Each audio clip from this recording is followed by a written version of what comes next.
오늘 하루도 말씀으로 승리하는 하루 되세요. 화이팅!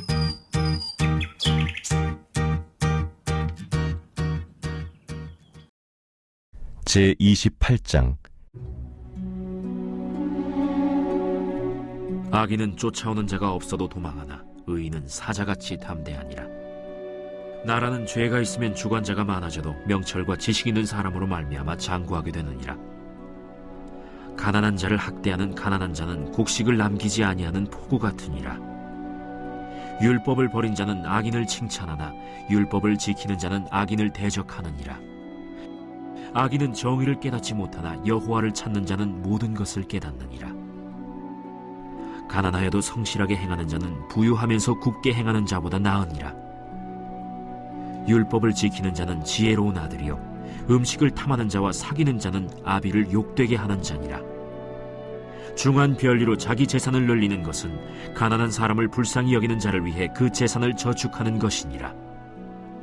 사람이 귀를 돌려 율법을 듣지 아니하면 그의 기도도 가증하니라. 정직한 자를 악한 길로 유인하는 자는 스스로 자기 함정에 빠져도 성실한 자는 복을 받느니라. 부자는 자기를 지혜롭게 여기나 가난해도 명철한 자는 자기를 살펴 아느니라. 의인이 득이하면 큰 영화가 있고 악인이 일어나면 사람이 숨느니라. 자기의 죄를 숨기는 자는 형통하지 못하나 죄를 자복하고 버리는 자는 불쌍히 여김을 받으리라. 항상 경외하는 자는 복되거니와 마음을 완악하게 하는 자는 재앙에 빠지리라. 가난한 백성을 압제하는 악한 관원은 부르짖는 사자와 줄인 곰 같으니라. 무지한 치리자는 포악을 크게 행하거니와 탐욕을 미워하는 자는 장수하리라. 사람의 피를 흘린 자는 함정으로 달려갈 것이니 그를 막지 말지니라. 성실하게 행하는 자는 구원을 받을 것이나 굽은 길로 행하는 자는 곧 넘어지리라. 1절 말씀을 보면 악인은 쫓아오는 자가 없어도 도망하나 의인은 사자같이 담대하다고 하였습니다. 도망을 하거나 담대하다는 것은 어떤 어려움을 당한 것을 전제로 하고 있습니다.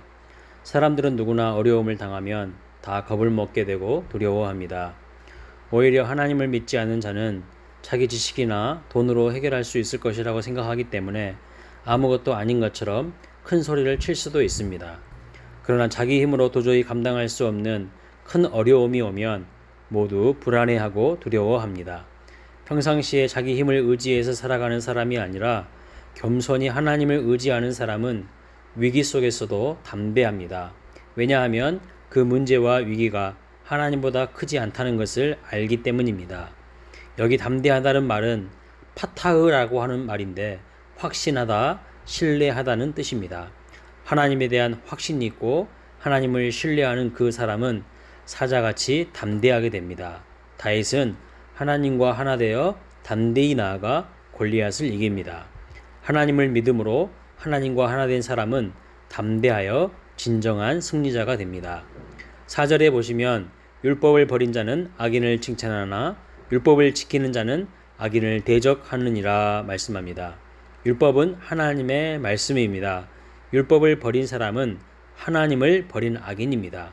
악인은 악인을 칭찬할 것입니다. 그러나 율법을 지키는 의인은 하나님의 말씀을 무시하고 대적하는 악인과 모든 면에서 많은 갈등과 충돌이 일어날 수밖에 없습니다. 악인은 하나님의 말씀인 율법이 기준이 아니라 자기 자신이 주인이 되어 왕노릇하기 때문에 의인과 서로 대립할 수밖에 없습니다. 의인과 악인의 결정적인 차이는 그 마음 안에 하나님의 말씀을 지키느냐 아니면 버리느냐에 따라서 갈리게 되는 것입니다. 율법을 지키는 사람은 6절에 가난하여도 성실하게 살아가는 사람이라고 합니다.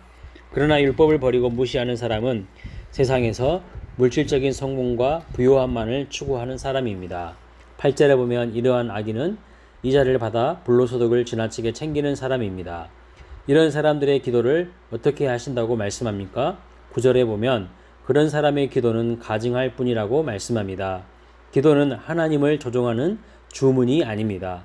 그러나 율법을 무시하는 자들의 기도는 하나님의 뜻을 구하고 하나님의 뜻을 성취하기 위해 도움을 구하는 기도가 아니라 자기의 뜻이 이루어지고 자기만의 성공을 위한 기도일 가능성이 많습니다.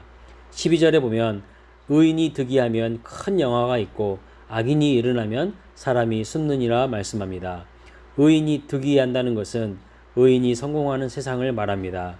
의인은 대개 아첨도 하지 않고 모든 것을 열심히 노력해서 성공하기 때문에 이런 사람이 성공한다는 것은 그 사회가 공정하다는 것을 말하는 것입니다.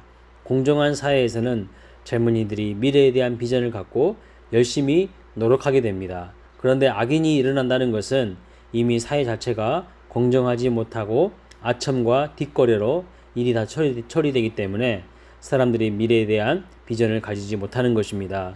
그래서 악인들이 파치는 세상에서 사람들은 숨게 됩니다.